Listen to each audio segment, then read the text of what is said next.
Julien Courbet a accepté de revenir sur un drame personnel, la disparition de son père causée par un conducteur ivre au volant. L'invité de cet avou ce mardi 28 février a fait un rapprochement avec le cas de Pierre Palmade. Accompagnateur des matinées de millions de Français chaque matin avec son émission Arnaque sur M6, Julien Courbet ne résout pas seulement les problèmes des autres. S'il aime venir en aide aux gens avec ses programmes toujours très concernants, appel à témoins, ça peut vous arriver ou même sans aucun doute, le quinquagénaire a lui aussi rencontré des moments difficiles dans sa vie.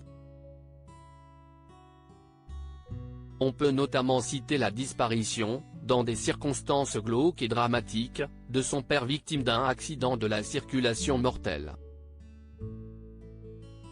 Il avait accepté d'en parler longuement une seule fois, lors d'un échange avec Anne Roumanoff en 2020 sur Europe 1. 3 ans plus tard, celui qui n'avait que 28 ans à l'époque du drame revient sur l'incident dans cet avou.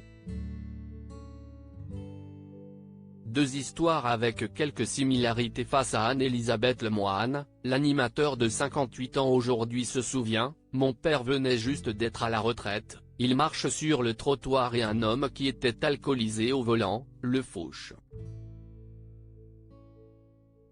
Il le fait exploser, il n'y a pas d'autre mot. Il le laisse par terre et il se sauve.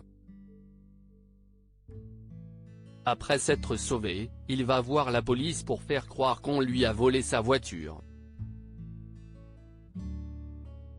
Sauf que les policiers ont trouvé son comportement bizarre, donc à 5 h du matin ils sont allés perquisitionner chez lui et ils ont trouvé les clés de la voiture.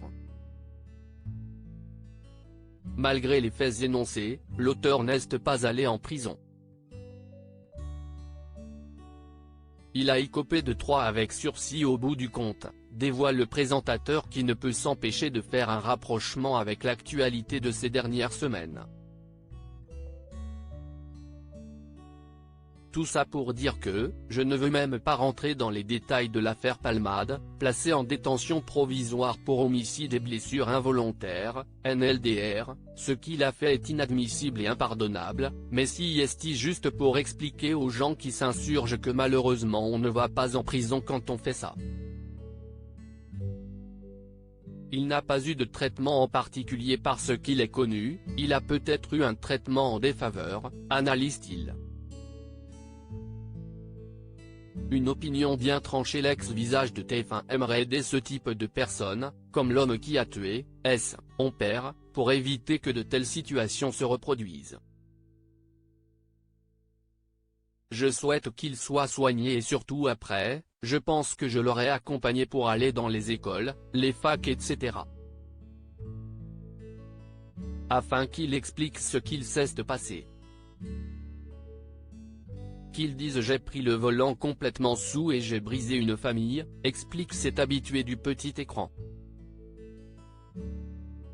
Selon lui, une incarcération l'aurait amené à faire des mauvaises rencontres, peut-être basculer dans d'autres choses, donc ça ne sert strictement à rien, dans ce cas.